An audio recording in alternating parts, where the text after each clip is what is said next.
Hello, everyone. My name is Asim Chabra. I'm the festival director of the New York Indian Film Festival. Welcome. The festival this year is our 21st edition. The festival runs from June 4th to July 13th. We have 58 films in various Indian languages, actually 15 languages spoken in India. Um, the films include narratives, documentaries, and shorts. And the films are all streaming in the US.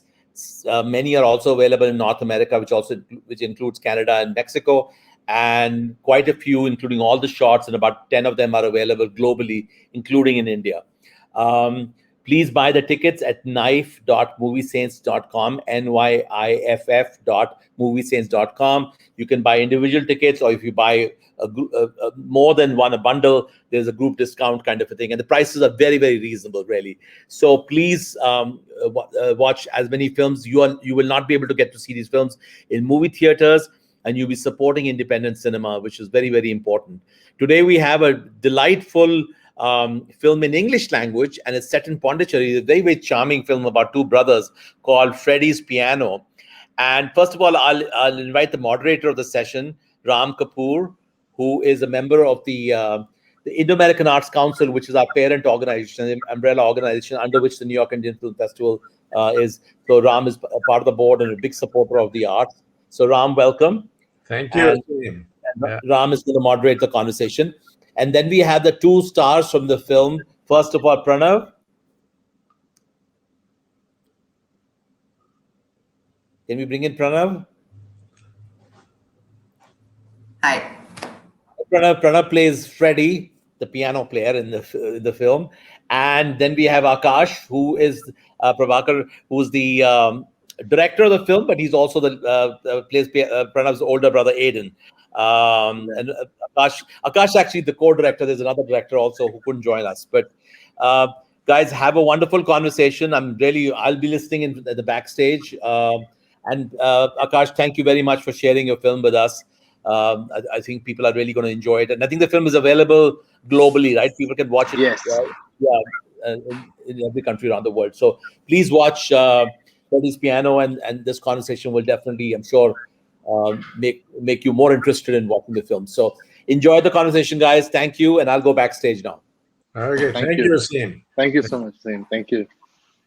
Hey, thank you both for taking the time to be with us. And we're really getting 3 for the price of 2. Yeah. Because Akash, you are both the director as well as one of the 2 lead actors. Right. And yeah, so this is terrific. Hey, Akash, am I correct that this is your very first full-time directorial job? Yes, it is. I've been associated with the theater more than films. Over the past few years, I've always directed plays more than films. And this is my first feature film, yes. Okay. And Pranav, for you, this is the first time as an actor. Is that right, on screen? Yeah, this is the first time on screen. Okay. And that's quite rare, to have a successful film from a first-time director and a first-time lead actor as well. I mean, that's highly unusual. So, Akash, tell me a little bit about why you picked the script to make a film and how it came about. Right. So I love playing keyboards. There's one right here. I started learning how to play keyboards when I was, I think, 11, 12, 13. There was a teacher very close to my house, and he would teach me Western classical music. He would teach me Beethoven and Bach and Schumann. And when I enrolled for the classes, my mom said, let me buy you a simple keyboard. That won't cost us much. Let's see if you continue learning. And in case you do, we'll try and buy you a piano or a bigger keyboard. And I said, okay. So I went in for classes for about 4, 5, 6 months. And I started really enjoying playing keyboard and piano. And then I went to her and I said, can you buy me a piano? And then she said, do you know how much a piano costs? I said, not really, because I'm 13. I'm not supposed to know all this. Just get me one. So she said, I don't know if I can buy you a piano right away, but I'm going to try and buy you a better keyboard over time. Just give me some time. And about 4 months or 3 months from then on, she bought me a little more expensive keyboard, so to say. And I'm 14, so I don't know any of this. So I'm just happy that she got me a keyboard, and I'm trying to play more on that. After a few months, she told me about how much she had to save, dip into her savings, take on more gigs to sort of increase her revenue, and then increase her savings, and then finally, pull strings and get me that keyboard, because it meant a lot to her that her son plays, her son continues playing, her son just plays on whatever he wants to. And that story, I think, stuck to me for a long time, forever. And then I cut to when I was 25, 26 years old, trying to write my first film. I thought I loved the story, but I should have more conflict in it, more to lose, more stakes in general. That's when I thought about two brothers instead, who are recently orphaned brothers. They've just lost their parents. So mother can't buy him one now. Father can't buy him one. But brother can, but brother has no money to do so. Yeah. Would he still do it? And that's how Freddie's piano came into place. Okay. And by the way, the mother's presence is there as well. Yeah. Right from the very beginning. So I guess that relates to your own experience. So were you involved in writing the script as well? So I wrote a story. I wrote a very simple structure of how I think the story would go. I had a clear story idea. And then I met Batul Mukhtiar, the screenplay, who helped me write the screenplay for this film in Bombay. And she so I was in the writing process throughout with writers, but I didn't entirely just write the story alone. It was with a team of people together. But it's quite extraordinary, your engagement with all aspects of this. Yeah. What about in terms of picking the actors? Was that also something you were? It was a long process, really.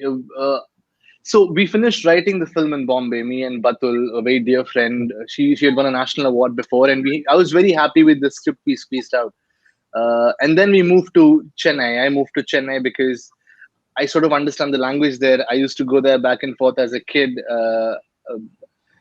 and I started trying to figure out kids who can play, because I thought I can workshop with the kid if I get the kid right, but he needs to know how to play the piano. He needs to know the importance of there has to be some importance of music in his life. It should mean something to him. That's when acting for him might become natural and simple, because he'll understand the crux of the film. And I called up KMMC, the school that A.R. Rahman and his team and his family runs. It's a music conservatory school. And one of the coordinators and the managers there, I think Jyoti Madam, introduced me to a bunch of kids. They said, watch him playing.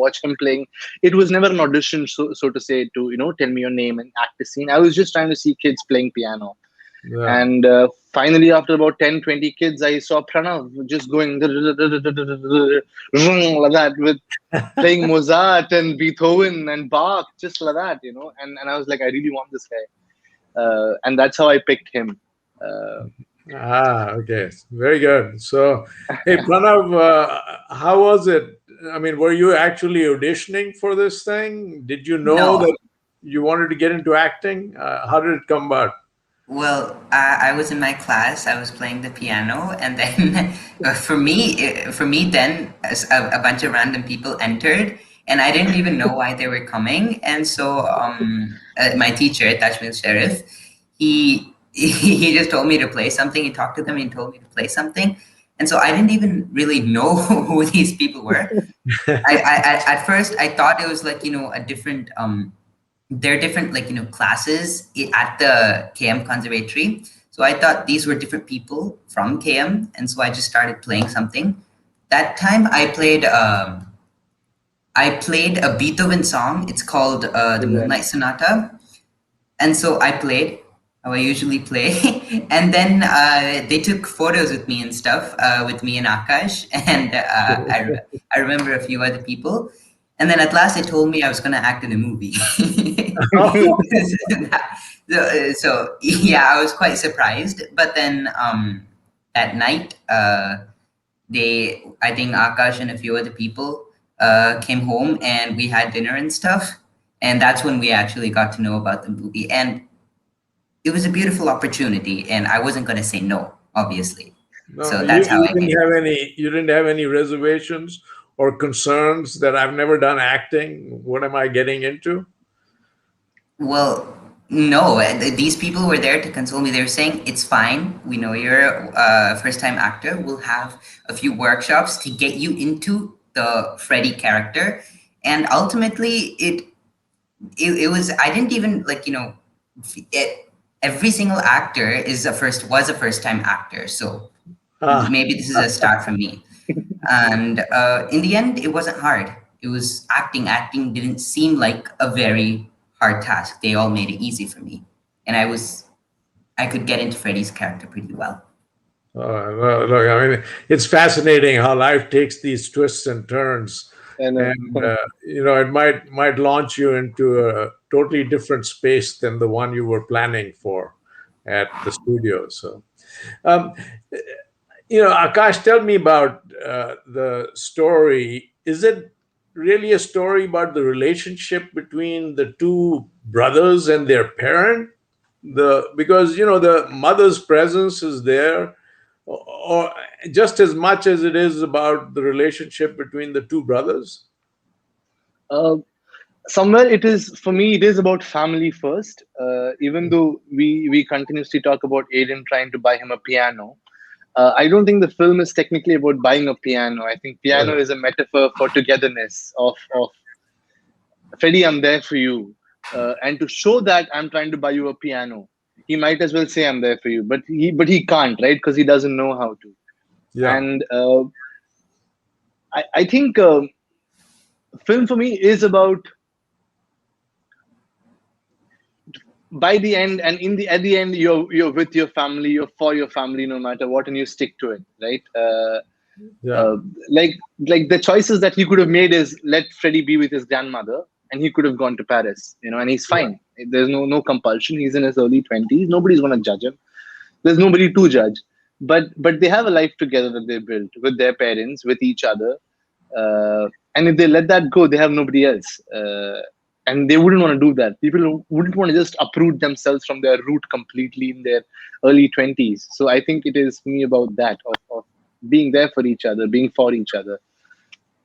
Yeah, but he's giving up, Aiden is giving up a lot because he's giving up his dreams about technical school and just seems to want to fulfill his father's dream Right. of, Freddie becoming a great pianist. So it's not just about the living family. Yeah, and it is also about what has gone on before, what preceded it, their relationship with their parents. And I understand completely about the rest of the family, because one of the things that Pati says is that, hey, you're a bunch of clueless people. Yeah. But you are a family, and I Yeah. think that kind of, it's sort of a warm embrace that comes Yeah. through with all of the characters. Yeah, Yeah. there are no villains in this thing.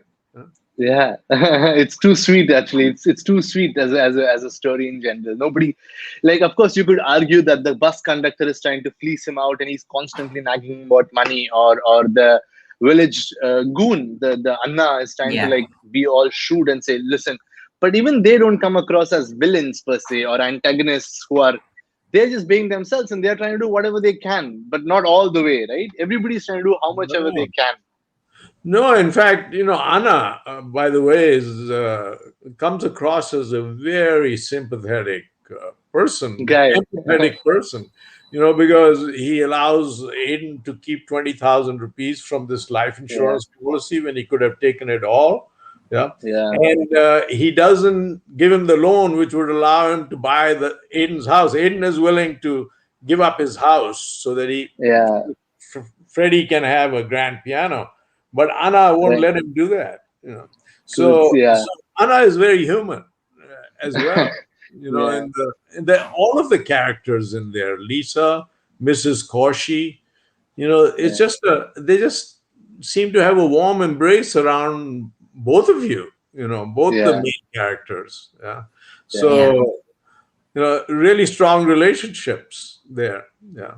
Yeah. And is that that exploring of these relationships amongst people who are so decent, is that kind of, was that motivating you, or was that the thrust? A lot. I think empathy was the crux, right? At the end of the day, we are all empathetic human beings, right? We all have a degree of empathy, especially towards two kids, one in his early 20s and one in his mid-teens, losing their parents. Yeah. Um, so it's very easy to look at them and go, they're orphans and they have no family. But suddenly, then when you start looking at these people around these two, you're thinking, no, they do, right? They've built their Yeah. own family with their love and their hard work and their presence, and there's always food to eat for him. There's a piano to play. There is a door to always walk by. There's a friend to Yeah. listen to. There's a school he goes to. So we do have a family. That was the idea. Yes, you're right. Yeah. And it's far from the cynical world of Chennai and other cities. Um, there are no IITs. People aren't running after making more and more commercial success. It's really very charming. Yeah, and in some ways, and you picked Pondicherry for a reason as the setting for this. Yes. So when I started writing this film, when we started writing and making this film together, so I knew that this film in general is not a sad story per se, but it's a somber, quaint, sweet film, right? It's a heartwarming story at the Yeah, end of the day. So I didn't want to do the obvious of putting a heartwarming, almost sad story in a sad town. yeah, I wanted to do the opposite of it. So I was thinking, even though the story is about grieving parents, death, not being there for each other, understanding brotherhood, almost being lonely, I'll paint it in a very colorful town. So the walls look beautiful, the pictures look colorful, the music is uplifting, people wear good clothes, and they all are nice people. But yeah, they're all dealing through their own problems in their own particular space. Because I thought it would add another layer as opposed to just making it into a dark.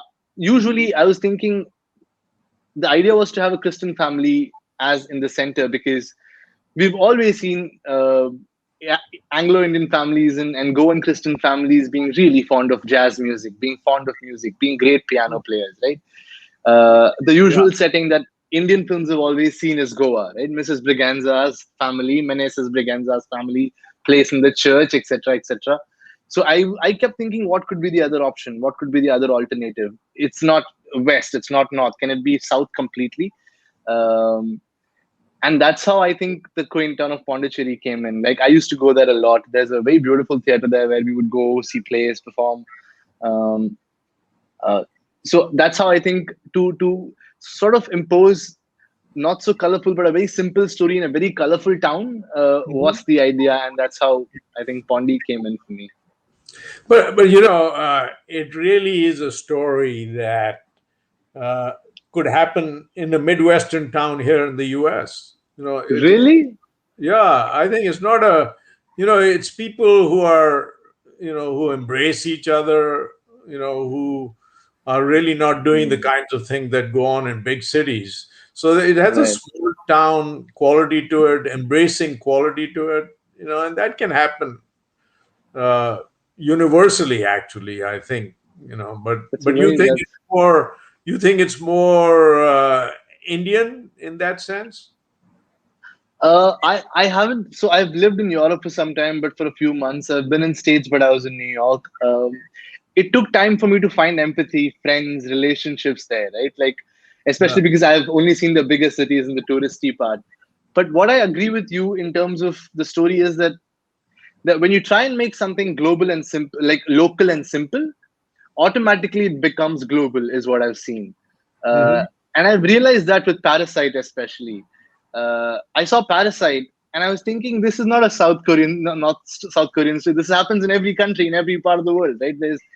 Uh, it's just the simplicity of it because in the end, we're just people with things that we want, things that we need, and things that we can't have, but we want, right? Yeah.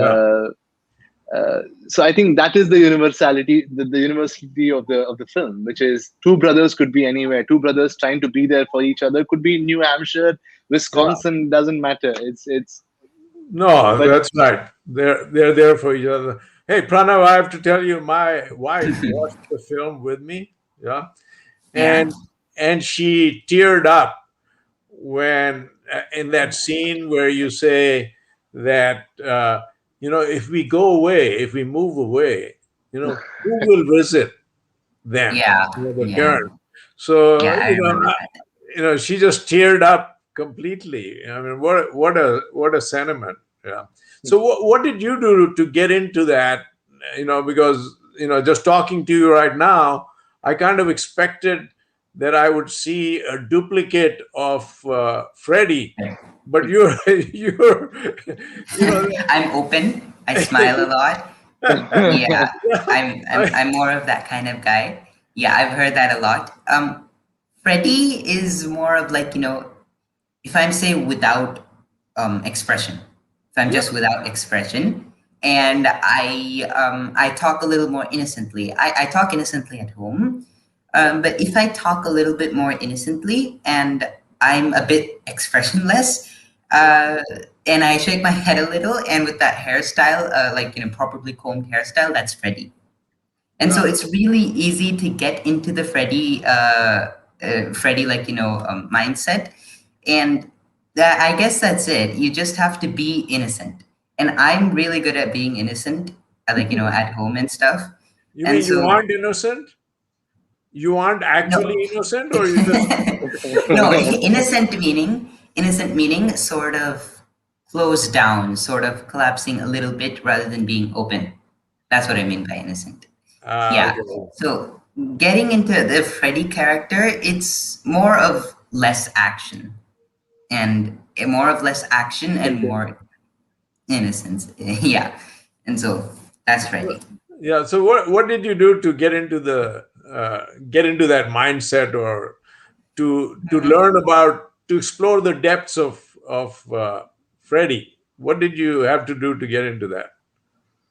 Well, first of all, we had a bunch of workshops with Akash and stuff. And so what Freddy is Freddy is a very mature boy. Okay. So Freddy is a very mature boy. Freddie forms thoughts like related to money and then what Aiden's gonna be doing and all of that. And so, most of Freddie, a significant part of Freddie is what Freddie says and what kind of thoughts that Freddie is thinking about. Whether in school and stuff, Freddie is thinking whether Aiden will come home, whether he'll finish his job and stuff, and whether he'll get enough money. What Aiden is doing, and a bunch of those mature thoughts that he talks about to close friends or whoever or to Aunt Koshi. And so that defines Freddie. That is a significant part that gives the Freddie character. And so rather than expression and stuff, those dialogues and what he says, that creates Freddie. And yeah, so I just had to go a little inside, not smile much, not give much expression. I guess it was kind of easy to do that. Yeah. Oh, is it? Because Freddie seems autistic, and you seem very far from from Well, being autistic. You seem quite distant from that, and the relationship between the two is not something that is automatic, people would expect. because you really feel for your brother, for Aiden, in I really do. Oh, well, yeah, Freddie really does. Freddie doesn't show it much, but Freddie really does. Especially they have these nights where they spend time together, and they have fun together. But Freddie doesn't openly say, "I want to be with you, Aiden," or I want to spend time with you. Where are you going and stuff like that. Freddie asks, have you finished your work? Will you go to Paris? Don't you want to go to Paris? All of those, he asks questions that are against what he wants and what Aiden wants. Aiden, don't you want to follow your dream of going to some other country and stuff like that? Um, and that's literally in contrary to what Freddie wants, which is for Aiden to be with him. And so the way he asks that innocence but Aiden, don't you want to go somewhere else? And all that, that implies that Freddie wants to be with Aiden in a way. And so that, like, asking something contrary to what he wants, that shows Freddie's matureness as well. Yeah, I was surprised at the line at the end of it. That when Freddie says, all I really want is for us to Yeah. just have a meal In the end, together and he then admits play it. a game. Those are simple aspirations. That Yeah. So, do you did you feel that there was something missing with Freddie, or did you feel that he had it all right? His values were right, and the way he was going was right. And how did you feel about Freddie?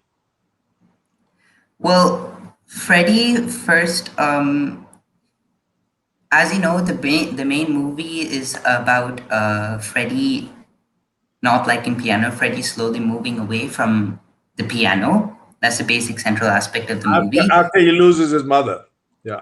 Yeah, after he loses his mother, and now playing the piano is a hobby. Now, I get that he relates this hobby to his family, to his mother, and it reminds him of his mother, but playing the piano is a talent, and you can't just get rid of a talent. You can't reduce a talent because it reminds you of the human world. Playing the piano is an art. It's not like, you can't go away from it because it reminds you of your mother. So in that way, I think Freddie was wrong. And in the end, he realizes, no, he still doesn't realize that Freddie playing the piano is an art. He just gets consoled because Aiden's with him again in the end. So he plays the piano again. But Freddie shouldn't have gone away from the piano in the very beginning, saying that it reminded him of his mother because the piano is an art. Other than that, I like Freddie because Freddie he had really good mature thoughts, and he had great empathy for Aiden. And so in that way, I think Freddie was on the right track. So you actually everybody in there is likable, and that includes Mrs. Kaushi. It includes Lisa. They're all likable. Let me ask you, Akash. That you're directing yourself. You are one of the Right. lead actors. Was that a Right. challenge for you? So it depends. It could be a huge challenge if it would have been if I didn't have Sudarshan by my side. Uh, Um, when we started the pre-production and we were putting the team together, I was still in two minds whether of just choosing one. Either I would just act or either I would just direct. So I was looking at people parallelly to play Aiden in case I direct. The co-producer Mati's company Stray Factory, Mati introduced me to Sudarshan at that time, and I had seen his films, his work, and when the co-director came on board, Sudarshan came on board, I was very satisfied. I knew that he would run the set the times I'm in front of the camera, and when I'm not, I'd be back with him again. And we were so solid and tight with our pre-production that if the next day is about me going and acting, I would just go to the set and just be by myself and be Aiden and talk to Sudarshan. And Sudarshan would handle the crew. He would tell them what we had discussed the night before, back and forth every day.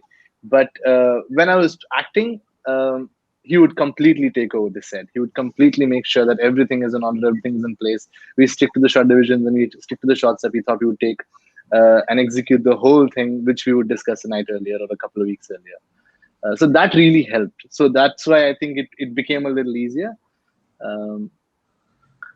But otherwise, it is a challenge. You're right.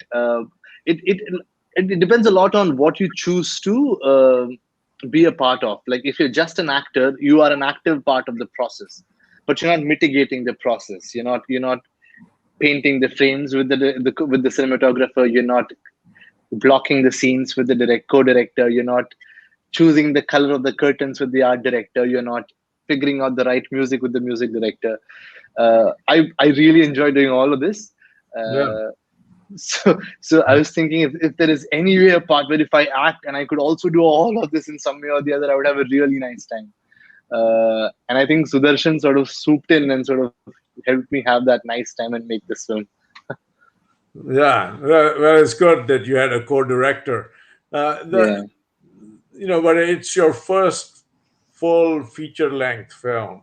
You right, know, right. was that a challenge? Uh, the process of like when you make short films, it's a 3-day affair, right? It's at the most a 7-day or a 15-day affair, no matter how big the film is. Pre-production can take a month, whatever, how much ever you want, but it's the shoot time is 3 days or 7 days or 6 days. Whereas for us, it was a really long time. It was on and off for 10 days, and then we would take a break for 4 weeks, and then again shoot again for a few days, and then go back to our board and figure out what all do we need, and then go back. Um, it's a commitment over a really long time, and it's like organizing a wedding, literally. A big fat Indian wedding and trying to have a baby when you're trying to like create a film, because there are so many things that you want to do and you want to do it right. You just don't want to do it because, well, let's make a feature film. You want to be involved in every aspect of, okay, if there is an animal on set, who's having that pet, and what color is um, the location's wall, everything, right? So it takes a lot of time. um, so the challenge is to dig in and stay there, to stay in the game and say it's okay, let it take a year to finish this film, but we'll finish it. uh, I think that's where a lot of people, I can see anybody would think, oh my god, this is taking a lot of time, and I don't know when it'll be done. Because that happens in bits and pieces while you're making a film, where you're saying, oh my god, I shot for 24 days and I still have to shoot for 24 more days, right? I've been editing this film for 2 months and I still have 2 more months to go. And then if you have to dub, you're thinking, oh, I have to dub for another month. And then if you have to color grade, that takes. So I think it's really just hanging in there and staying the course is the challenge. Like any other art form or any other job Right. or any other business you would choose, right? As far as you stay in the game and finish it, it's worth it. But if at all it dabbles in here and there, m- like now I've realized the game is to just stay, and the challenge will be fine and fun. Yeah. So yeah. So what's next for you? Is there something on the anvil, or Uh, yeah, I mean, I'm reading. I do a lot of plays in Bombay, and I act in different projects. So I've been reading. I do a couple of plays, but we had to shut it down because of COVID. But I think as soon as it opens up, I'm gonna go back on stage, act in my plays, direct my plays, uh, while I'm reading for other films, auditioning, and I'm also writing my own film now. Writing my second film. Uh, very nice. Well, so which will also take its own time. I don't know how much, but and Pranav, are you heading for a musical career, or are you shifting? Well, music will always be a part-time career of myself. It's become like, a major part of me, like what people see me as. I'm a great piano player. I'm a piano artist. So that'll always remain with me. But piano is not like, gonna be my main career. It'll be a hobby. It'll always remain a great hobby. I've always been, and I am a guy who studies, who does school, and who does all of these other stuff. And so yeah, that's like, education and like in academics, my career, that's what my career is going to be. Well, music, it'll just remain an eternal hobby of mine. And of course, like but this, I'll have like, lots of performances here and there. And so yeah, Okay. but it'll tell be him a part-time. Pranav but tell him Pranav what you told me about what you wanted to do in the future. What's your uh, what's your career plan? Because it's really interesting Okay. actually. Okay, so basically, what I want to do is, I've made this up. I've made this up. I want to join IIT. I want to get a job at SpaceX. I want to get a job at SpaceX. Then I want to join an and then I want to start my own asteroid mining corporation. Then I'll earn trillions of dollars by mining asteroids. Oh, that's fabulous. I think you have the script for your next movie, Akash. There you go. A kid who acts in the movie and makes trillions of dollars by mining asteroids by the corner. Yeah. No, I well, think look, that's yeah. Or an autobiography. My autobiography, let it come after 80 years. Yeah, you're writing the script for your life. That's great, fabulous to be doing that at such a early stage of your career. It's great. Yeah. Made up, but let's hope it comes true. Yeah, Akash, thank you so much for you somehow feel you get embraced by all of these wonderful characters in the movie. So thank you for presenting something. Thank you for bringing Pranav onto the screen. That was it's really a delightful performance. Great depth wherever that came from. I don't know exactly, but there's great depth in it, and the relationship between the two, but the relationship of the entire family. So uh, thank you very much. Enjoyed it. And Asim, I'll ask you to come back on, but I think all the viewers who see it will be also embraced by this, by the warmth of this film. So I'm really looking forward to seeing it one more time, but without my wife, so she doesn't tear up during during the movie. So thank you, Akash. Thank you, Pranav. Thank you so Thank you, much, all sir. of Thank you, you, Mr. Pranav. Ram. Bye-bye. I am Thanks a so lot. impressed. I am only a couple of years older than you. No, that's not true. I'm much older than you. I'm still trying to figure out what I want to do when I grow up. But make your trillions of dollars and please fund all of Akash's films and a lot more films. And we'll I have a definitely festival will. of all films produced and financed by Pranav. But seriously, this is it was a delight to listen to both of you talk. Really, it was. I really had a good time. And Ram, thank you very much. Very insightful questions, and I love the responses. So, so I just wanted to let everybody else know, those who just watched this session, if you haven't watched Freddie's Piano, please watch it. It's a lovely, charming film. Go to NYIFF, NYIFF.moviesaints.com. And there are many other films. We have 58 films in 15 languages, 30 plus shorts, 30 plus features, narratives and documentaries in various genres. We have thrillers, we have sort of emotional films, we have films, we have actually a lot of films with kids as and teenagers as protagonists, as is this one also. So thank you all, and please support the film festival. Thank you, Ram. Thank you. Yeah. Thank Thank you. you. Thank you so much. It's a great Yeah, time. Thanks, Thank thanks you, a guys. lot. Thank you. Thanks a lot. Bye. Bye. Bye.